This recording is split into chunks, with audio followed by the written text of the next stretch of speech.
안녕하세요. 4월 14일 화요일입니다. 오늘은 사도행전 17장 30절과 31절입니다. 알지 못하던 시대에는 하나님이 허물치 아니하셨거니와 이제는 어디든지 사람을 다 명하사 회개하라 하셨으니 이는 정하신 사람으로 하여금 천하를 공의로 심판할 날을 작정하시고 이에 저를 죽은 자 가운데서 다시 살리신 것으로 모든 사람에게 믿을 만한 증거를 주셨음이니라 하니라. 아멘. 하나님을 제대로 알지 못하던 시대가 있었습니다. 또 예수님에 대해서 알지 못하던 시대가 있었습니다. 그때는 하나님이 모른다고 해서 그들에게 책임을 묻거나 허물지 않았다는 거예요. 왜냐하면 알지 못하던 시대였으니까요. 그러나 하나님을 계시하시고 예수님이 친히 나타나시고 십자가에 달려 죽으셨다가 부활하시고 승천하신 이후에 사도 바울과 같은 이러한 하나님의 사람들이 나타나서 하나님을 설명하고 예수님을 소개하고 또 성령의 능력을 전파하고 하는 이러한 시대가 되었을 때는 하나님이 허물을 찾으시고 죄를 물으신다는 거예요.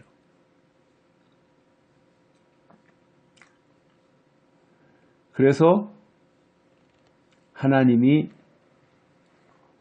알지 못하던 과거에는 허물치 아니하셨지만 이제는 알게 하신 시대죠. 예수님을 보여주셨죠. 예수님이 친히 이 땅에 오셔서 십자가에 달려 죽으셨죠. 이제는 어디든지 사람을 다 명하사 회개하라 하셨다 이겁니다. 회개하라. 회개만이 살 길이다. 이런 말씀을 증거하면서 잘못 가던 길에서 돌아서서 하나님께로 돌아오기를 계속해서 말씀하고 계시다 그 뜻입니다. 회개라고 하는 것은 돌아서는 거예요. 그죠? 잘못된 길로 가던 사람이 어떤 계기를 만나 하나님께로 돌아서서 그 하나님이 계신 곳으로 향하여 나아가는 것입니다. 단순히 회심 또는 돌아섬 이 정도가 아니라 돌아서서 예수님이 계신 그곳으로 걸어가야 된다는 거예요. 그러니까 회개라고 하는 것이 단순히 돌이키는 정도로만 생각한다면 그는 또다시 돌아설 수 있는 거잖아요. 그러니까 회개를 통해서 아하 이렇구나 내가 잘못했구나 하나님의 은혜로 살아야 되는구나 하는 것을 깨닫고 돌이켰으면 돌이킨 그 자리에 그냥 방향만 바꿔가지고 있을 것이 아니라 적극적으로 하나님이 계신 곳을 향하여 또 하나님이 부르시는 그곳을 향하여 가야 된다는 말입니다.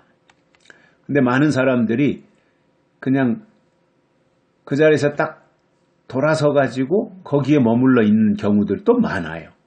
그러면 그 사람은 또다시 원점으로 돌아가는 거예요.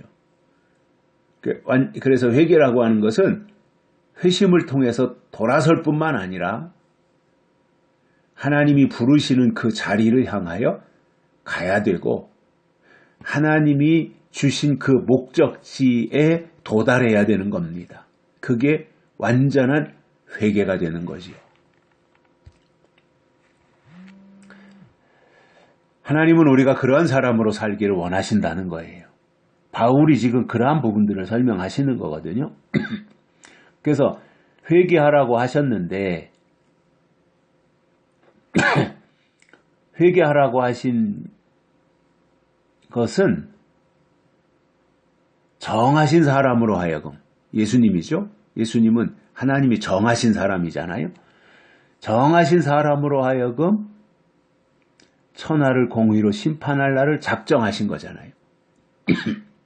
예수님이 심판할 날을 작정하신 거예요. 하나님이 예수님을 통해서 심판하실 날을 작정하신 거잖아요. 요한계시록도 그 중에 하나잖아요. 하나님의 마지막 심판을 설명하시는 거잖아요. 하나님이 어떻게 이 시대를 심판하실 것인가? 그것을 계시록에다 다 설명을 하고 알려주신 거잖아요. 우리가 모르면 심판을 어떻게 대피하고 심판을 어떻게 이기겠어요?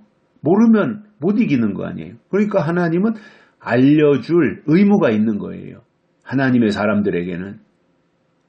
그래서 하나님의 마지막 심판이 있다고 하는 것을 하나님이 때가 돼서 알려주시면 그때 그 음성을 듣고 깨달아서 그 자리에서 돌이켜서 심판이 무엇이고 어디를 심판하고 무엇으로 심판하고 왜 심판하시는지 어떻게 심판하시는지 그것을 알면 심판을 이겨낼 수 있는 거예요. 그것을 설명하는 것이 계시록이잖아요.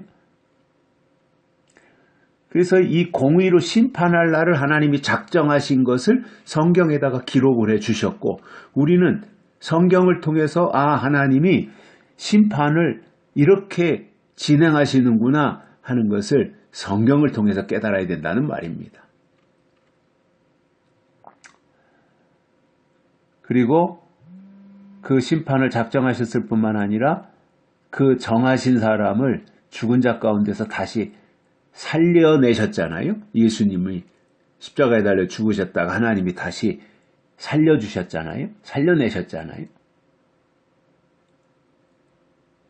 그래서 그것이 예수님이 죽으셨다가 하나님이 그 예수님을 다시 3일 만에 살리신 그것이 모든 사람에게 믿을 만한 증거다 이겁니다. 예수님의 부활은 모든 사람들에게 하나님을 왜 믿어야 되는지 그 증거가 된다는 말이에요. 그래서 우리 기독교 신앙은 증거가 있는 거예요. 예수님이 증거라는 말이에요. 하나님의 증거. 산 증인이다 말이죠. 그 예수님은 하나님이 보내셔서 이 땅에 오셨는데 예수님을 보면 재밌는 것이 성경대로 오셔서 성경대로 사시다가 성경대로 죽으셨고 성경대로 부활하신 거예요. 그리고 성경대로 하나님이 계신 곳으로 가신 거예요. 이게 예수님이에요. 예수님은 성경대로 하신 분이에요. 그 예수님을 하나님이 보내셨단 말입니다. 하나님이 보내셨어요. 그리고 그 예수님은 하나님이 보내신 증거다 말이에요. 그래서 우리는 증거가 있는 사람들이에요. 무슨 병을 고쳐야 증거이고 귀신을 쫓아내야 증거이고 이 정도가 아니라 예수 그리스도가 하나님의 증거다 이 말입니다. 그렇기 때문에 우리는 예수님 안에 있어야 되고요. 예수님을 나의 주 나의 하나님으로 고백해야 되고요.